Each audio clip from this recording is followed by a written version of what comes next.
Naitwa Prophetess Lily IPM.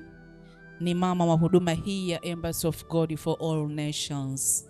Kwa nakukaribisha sana, na wewe pia uliyekaa naye mwambie karibu sana nyumbani mwa Bwana. Amekukaribisha Kanuna?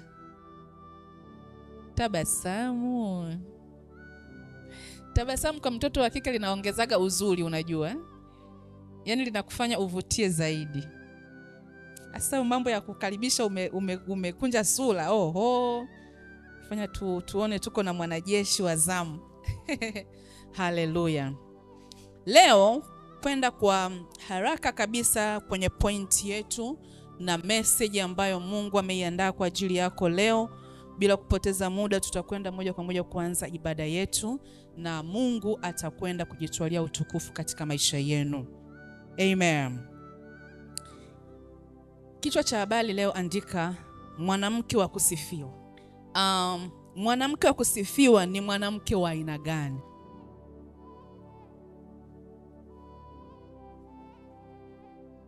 Mwanamke wa kusifiwa ni mwanamke wa aina gani?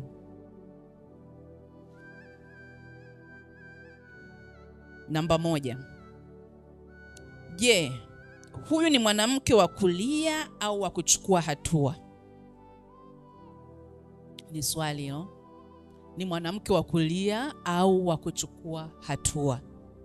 Namba 2.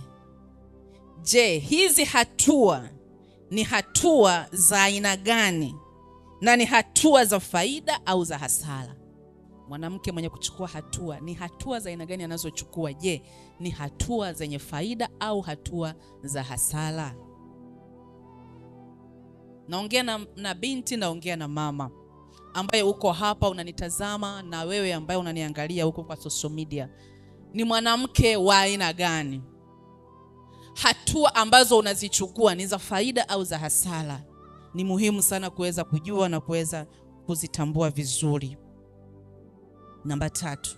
Je, ni mwanamke wa kukubaliana na kila kitu na kuachia, au mwanamke wa kupambania vitu bila kupoteza? Tunapokuwa tunazungumzia mwanamke ambaye wa kusifiwa ni mwanamke wa kulia au wa kuchukua hatua, tuna maana kwamba tunahitaji mwanamke ambaye ni mwanamke jasiri, mwanamke mwenye kujiamini, mwanamke mwenye kufanya mambo bila kulia, mwanamke mwenye kusimama sehemu ambayo watu wangejua kwamba hii sehemu tuliyomweka au situation tuliyomweka hawezi kusimama, lazima ataanguka, atazimia au atalia. Halafu wanashangaa, wanakuona wewe mwanamke waliyetarajia kwamba situation walokuweka uanguke, wanakuona umesimama tena kwa ujasiri. Yaani uko na jamaa ambaye alitarajia kwamba anakuacha kipindi ambacho hautaweza kusogea, anashangaa anakutana na wewe umesogea zaidi ya pale ulipokuwa unafikiria kuwa. Kuna wanawake wana akili sana. Kama alikuwa ana maono fulani, alikuwa na vitu fulani anafikiria wakati yupo labda na mtu, alafu yule mtu akamwacha, mwanamke mwenye akili huwa anapata morali zaidi wa kufanya zaidi ya vile alikuwa anafikiria, na anafanikiwa zaidi ya ambavyo angefanya mwanzo. Hakuna mwanamke mzuri anayetegemewa ambaye ni hazina kama mwanamke mwenye kuchukua hatua na si mwanamke wa kulia. Huyu ni hazina ya taifa. Huyu ni hazina ya watoto wake. Huyu ni hazina ya familia yake. Wanajivunia yeye kabisa. Na itafikia hatua hata kwenye familia kama kuna wanaume watasema, yani hili jambo bora tumpe Mage, anaweza kulihendo, ni zaidi ya mwanaume. Hebu fikia hiyo hatua. Mwanamke wa kusifiwa sio mwanamke wa kulia, ni mwanamke wa kuchukua hatua. Pale walipokuweka, amka chukua hatua. pale walipokuzamisha, amka, chukua hatua. Ipo siku utanishukuru. Hata kama hutaniletea sadaka, lakini moyo wako utajua kuna ujasiri uliupata kwa mwanamke mmoja, Prophetess Lilia IPM. Aliniambia nisimame. Glory to God. Hatua unazochukua ni hatua za aina gani?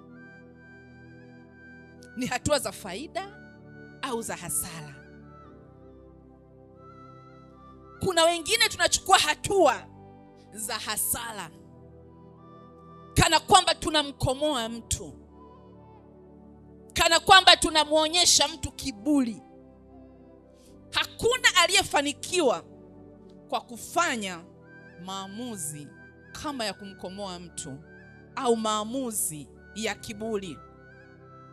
Maamuzi yoyote unayoyafanya, kabla hujayaachilia, tulia kwanza ndani ya hakiki mara 2 3, naenda kuyaachilia yako sawa, yatanipa heshima au yatanishusha, yataniheshimisha au yatanidharaulisha. Ukishajihakikisha sasa, unapotoka nenda kifua mbele. Jiamini na unachoenda kukizungumza, jiamini na unachoenda kukifanya, maana umekikagua, ukakihakikisha na ukakileta mbele za watu. Na hicho kitu ukikileta, huwa hakirudi nyuma, kinaenda. Usikubali katika maisha yako kufanya kitu au hatua za hasara. Hatua za hasara ni hatua za aina gani? Mfano, mabinti, uko na boyfriend, kakuacha au kakukimbia, na mnyoosha, naenda nazaa na mtu, nimuonyeshe nazaa. Hiyo ni hasara kubwa mama kwako, umeitengeneza. Asa unamkomoa yule unazaa, yule ni mama yako. Ulizaliwa naye, ulinyonya naye ziwa moja, mliota wote meno wakati yako yanaota na yeye yake yanaota. Si mmekutana mna meno 30. Yeye ana ndoto zake na wewe una ndoto zako. Ana familia yake huko kwao na wewe una familia yako. Unakuja kuua ndoto zako kwa sababu ya maamuzi ya hasara. Usiamue chochote kwa ajili ya kumkomoa mtu. Amua kitu kwa sababu ya future ya maisha yako. Tuko pamoja? Tuko pamoja? Hakuna kitu kibaya na cha majuto kama wakati wa kufanya maamuzi. Wanawake wengi wanafaulu na wanawake wengi wanafeli. Glory to God. Lakini naamini wanawake nao wafundisha na wote wanaonifuatilia hawatafanya maamuzi ya hasara. Je, wewe ni mwanamke wa kukubali kila kitu na kuacha vitu viende, au ni mwanamke wa kupambania vitu na kuviokoa? Unapotaka kuachilia kitu kiende, je, muda uliopoteza kukitengeneza kile kitu au kukifanya kiwe vile, una uwezo wa kurudisha? Think twice. Umepoteza miaka mingapi kubuild hicho ambacho kinaonekana na unakiacha kiende? Kuna wanawake wameolewa, wameanza maisha na waume zao tangu wadogo, ndoa changa, wanalala kwenye mkeka, wanakula mlo mmoja, wakapambana, wakashare pamoja, wakanunua kiwanja. Waliponunua kiwanja, wakaanza kujenga, wakakubaliana, mume wangu, mke wangu, tule mlo mmoja ili tujenge. Mungu akawasaidia. Mungu anapenda familia, anapenda ndoa, akawasaidia, wakajenga nyumba. Nyumba ikapanda. Mwanamke ukapambana, ukacheza vikoba, ukauza vitumbua, ukamsapoti mume wako, akapata biashara, akafanikiwa. Ameenda barabarani, mwanaume kaumbiwa tamaa, katamani mwanamke mwingine, kaanza kwa naye, kasahau mlikotoka, kasahau mliopitia, kasahau ahadi zenu, kasahau mipango yenu, kanogewa kule. Ulivyo na akili mbovu, unasema na mkomoa, naondoka, na muacha akae na malaya wake kwenye nyumba uliopambana wewe. Nitakupiga na maiki wewe kama uko karibu. Nyumba niliyotolea jasho mimi, eti na kuacha na malaya wako. Wewe ndo una akili? Malaya wake wakatafuta huko pa kupeana, sio kwenye nyumba yangu. Wakati unamwacha akakae na malaya wake, wakatafute pa kulala, sio kwenye mlango nilotafuta tofali mimi kuweka. Na huo wakati unaongea ndo ile nimekuambia, unapotoka kwenda kufanya jambo uwe umelihakiki, una uhakika nalo. Unapotoka mbele ni kweli una evidence. Wewe ndo wa kwanza kununua tofali ya kujenga hiyo nyumba. Una evidence. Hawezi kuleta mwanamke mwingine ndani ya hii nyumba. Mimi sijaolewa ndoa ya wake wawili, sijaolewa ndoa ya wake watatu. Cheti changu kinaniambia ni ndoa ya mke mmoja. Kwa hiyo hana nafasi ya kuingia ndani ya nyumba yangu. Unao ujasiri. Maandiko yanasema na huu ndio ujasiri tulionao. Ni mwanamke gani mwenye ambaye ataenda na evidence hata mbele ya serikali asisikilizwe? Mchana kweupe my dear, utaibuka na ushindi. Mchana kweupe atapewa begi lake aongozane na huyo kahaba wake waende wanakoenda. Hakuna kuacha vitu viende. Ulivyovipambania hakuna kuviacha viende. Nimepambana. Nimevunja kikoba. Nimechanga gari tumenunua. Unaniambia nisipande, unaenda kupandisha nani nje? Wewe uko sawa wewe. Uoga siku zote ni umasikini mkubwa kwa watu. Yaani mtu aje tu from nowhere, katoka kwa mama yake huko na baba yake, kala ugali wao na dagaa, anakuja akae kwenye vitu vyangu na mimi niseme amenidhalilisha na waachia kila kitu na waachia. Sikuachia, labda nikuache una mguu. Niahidi kwamba hutakuwa mwanamke wa kuacha vitu. Niahidi. Hapana. Kuwa mwanamke wa kusifiwa. Chukua mfano mzuri sana. Soma andiko kitabu cha Mwanzo 21. Mwanzo 21. Mstari ule wa 10. Kwa hiyo akamwambia Ibrahimu. Hapa tuna mfano mzuri sana wa mama yetu wa imani, mke wa Ibrahimu, Sara. Very strong woman. Mwanamke wa mfano na mwanamke wa kusifiwa. Kwenye hili tunamsifia. Anasema kwa hiyo akamwambia Ibrahimu, mfukuze mjakazi huyu na mwanawe, maana mwana wa mjakazi hatarithi pamoja na mwanangu. Hapa usiseme mwanamke huyu ana roho mbaya. Hana roho mbaya. Analinda urithi wa watoto wake.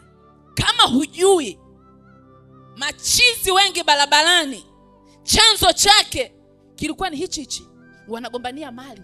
Huyu mtoto wa mkubwa, huyu wa mdogo, wanataka mali. Wanalogana. Sasa kama mwanamke ambaye unajua kwamba mwanangu ana nafasi kweli na nina haki ya kusema ana nafasi, simamia urithi wa watoto wako. Akasema hawezi kurithi pamoja na mwanangu Isaka. 11.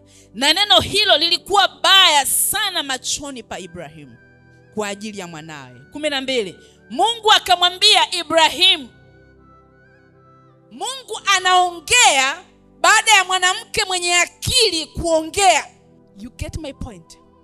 Nasema Mungu anaongea baada ya mwanamke mwenye akili kuongea au kutoa msimamo, ndipo Mungu naye anaongea. Anasema yes. Alichokisema yes. Ni yes, ni big yes. Tia tiki, yes. Angelikaa kimya, ingekuwa kawaida, wangerithi pamoja na wangeishi pamoja na wangeendelea. Lakini mwanamke Sara alisema hapana, mwanangu. Kumbuka kwanza alivyompata kwa shida, na wakati anampata alikuwa anatafuta mrithi, halafu apatikane bado awe yuko kwenye competition. Na mbaya zaidi, huyu mwanamke mwingine alishaanza maneno, alishaanza kuonyesha chuki, alishaanza kuonyesha sumu ambayo kwamba hata iweje asingeacha. Akamwambia Ibrahimu, neno hili lisiwe baya machoni pako kwa ajili ya huyu mwana na huyo mjakazi wako. Kila akuambialo Sara, sikiza sauti yake, kwa maana katika Isaka uzao wako utaitwa. Makofi kwa ajili ya neno hili. Lakini Mungu wetu ni mwaminifu. Akasema hapa kwenye 13 kwamba naye mwana wa mjakazi nitamfanya kuwa taifa, maana huyo naye ni mwana wako. Kwa wewe acha Mungu ndo apambane kumpa riziki mwingine kwa namna yake. Wewe pambania wa kwako wawe salama. Hapa Sara anatuonyesha vile ambavyo vitu tulivyopambania, vitu tulivyohangaika navyo, tumepambana kwa ajili yetu sawa, lakini kwa ajili ya uzao wa matumbo yetu na wajukuu zetu waje waweze kuishi katika yale tuliyopambana. Unakuta kuna mwanamke kirahisi kabisa unaachia nyumba yako, unaacha vitu vyako, na unakuja kuacha mtoto anateseka kwa sababu moja. Mwanaume anapokuwa yupo upande wa pili, wanajua wao kitu gani au ni sehemu gani wanashikwaga, akili zinaondoka, wanajua wao. Inawezekana kuna sehemu wanashikwa, akili zinapotea, sisi hatujui. Sasa huwa wakati anapoenda kushikwa, akili zinaruka, ana uwezo wa kufanya lolote, ana uwezo wa kuandika chochote, na akija kuzinduka yuko pale kitandani hoi, anaumwa, hana la kufanya tena, bado anataka msaada wako umsaidie, maana wewe si ndo mke wa ndoa. Atakuja tu, ataletwa hapo, yuko hoi, kesha andika huko vitu. Mwanze kupelekana mahakamani kupambana lini? Kabla havijafika mahakamani, pambana. Pambania urithi wa watoto wako. Pambania ulivyovitafuta kwa jasho. Pambania ulivyopotezea muda kuvitengeneza. Pambana na yale yalosimama yasianguke hata siku moja. Umetunza usichana wako kwa miaka mingi, umejitunza, unakuja kuachia tu kwa chipsi kuku. Kuku zenyewe ukila jioni zimeenda chooni. Punza sana, usiachilie ulichonacho bila faida yoyote. Amen. Kulia hakutakusaidia kitu kama hujafanya maamuzi mazuri.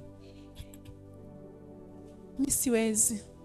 Nimeenda kwenye tunafuatilia zile hati, kaja na yule mwanamke wake.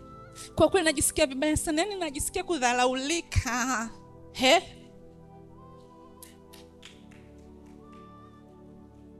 Kwa itaka aje mwenyewe, si amekuja na baby wake. Kudharaulika. Yesu alidharaulika msalabani, aliachwa uchi, alidharauliwa, lakini lengo au purpose ilikuwa zile dharau zitupe ushindi leo sisi wanadamu. Zitupe jina lipitalo majina yote. zitupe mamlaka ya kukanyaga nyoka na nge.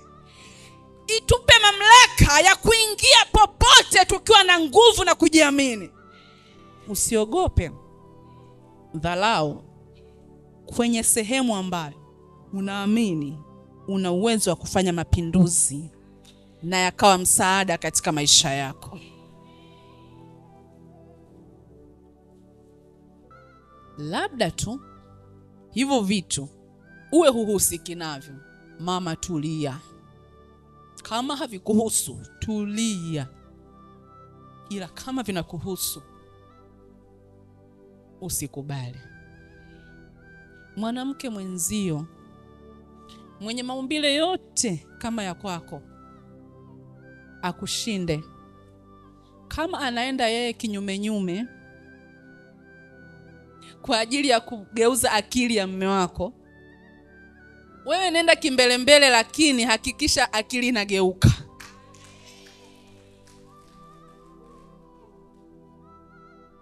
Usinifikirie huko. Na maanisha kama anaenda kwa waganga, wewe nenda kwa Mungu, kapige magoti.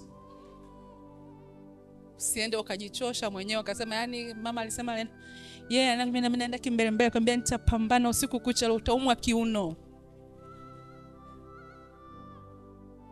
Kitauma, kesho uamka umechoka. Mungu wa mbinguni anataka mwanamke jasiri. Mungu wa mbinguni anataka, akisema nina mwanamke nilimwamini duniani, akiangalia akuone wewe. Unafanya biashara, unafanya kitu, unakubali kushindwa kwa sababu ya kelele za mtu. Pambana. Pambana. Usipoteze chochote ulichokipambania. Usipoteze chochote ulichokipambania.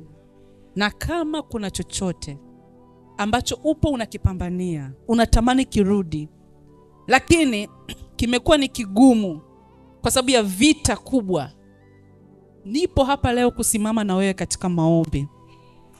Popote palipofungwa, njia zozote walizotumia, mambo yoyote waliotumia, leo yanakwenda kuondolewa.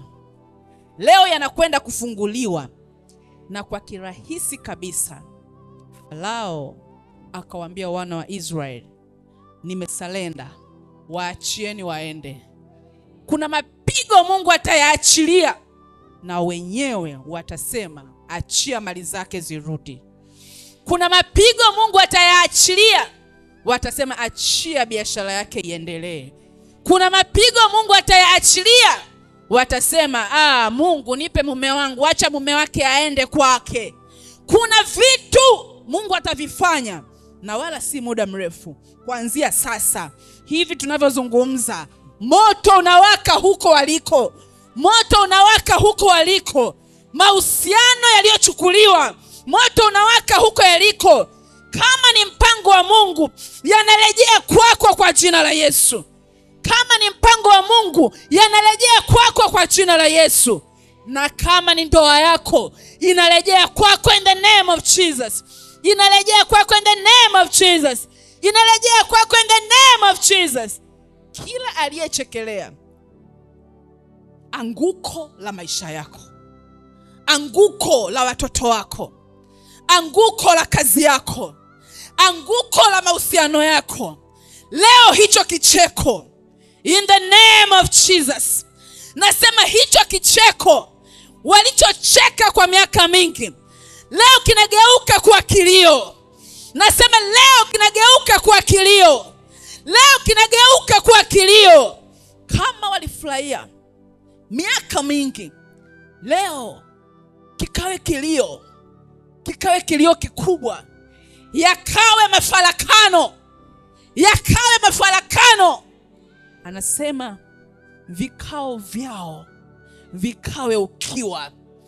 Kila walichokaa kama kikao, kila walichokaa wakapanga, kila walichokiwekea manuizi, leo kikageuke kuwa ukiwa. leo kikageuke kuwa ukiwa.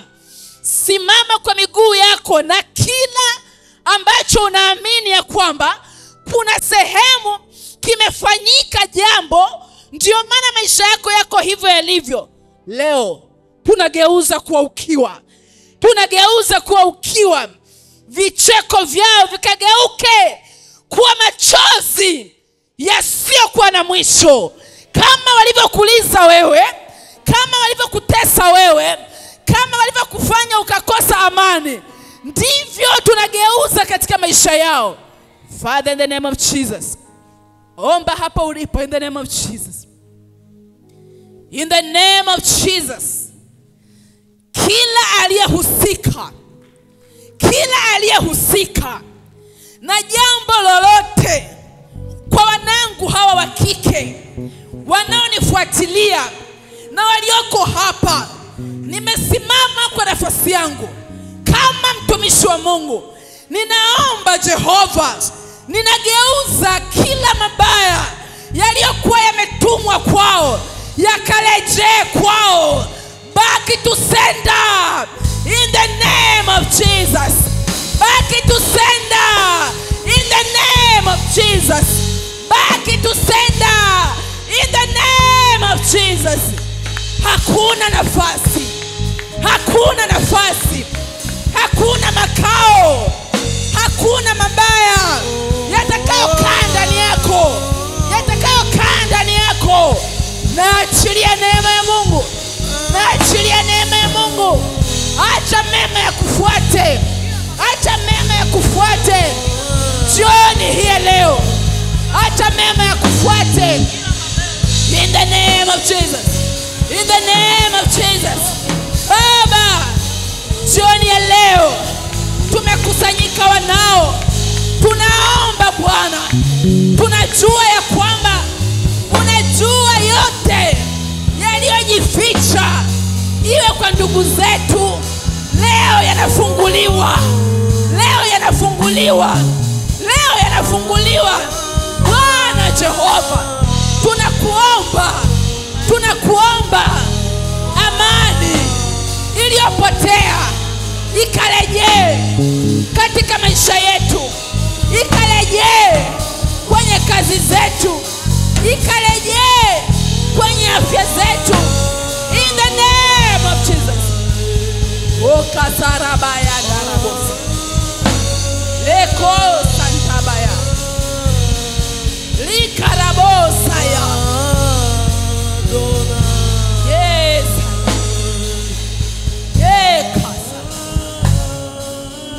kila mwanamke, nyota Mungu aliyokupa leo naingalisha. Hata iwe ilichafuliwa namna gani, hata iwe ilichafuliwa namna gani, leo nairudisha in the name of Jesus, in the name of Jesus. Acha ukaonekane, acha ukaonekane, acha ukatambulike, acha ukajulikane. Acha kuanzia leo nakupa mamlaka ndani ya kinywa chako. Kila utakachokitamka, kila utakachokipambania, kila utakachokidai, kitakwenda kuwa chako, kitakwenda kuwa chako. Wewe sio mnyonge, wewe sio dhaifu, wewe sio wa kunyang'anywa, wewe sio wa kudharauliwa. Pokea kwa jina la Yesu, in the name of Jesus. Endelea kumwomba Mungu, endelea kumwomba Mungu. Muombe Mungu. Anasema nataka nione wanawake waombolezaji. Mungu anaangalia mwanamke muombolezaji. Omboleza hapo ulipo, omboleza juu ya maisha yako, omboleza juu ya ndoto zako. Omba, omba, muombe Mungu. Anasikia. Toa chozi lako kwa Mungu, toa chozi lako mbele za Mungu. Umetoa machozi kwa wanadamu sana, umetoa machozi kwa watu sana. Toa chozi lako kwa Mungu, toa chozi lako mbele za Mungu. Ukilitoa chozi lako,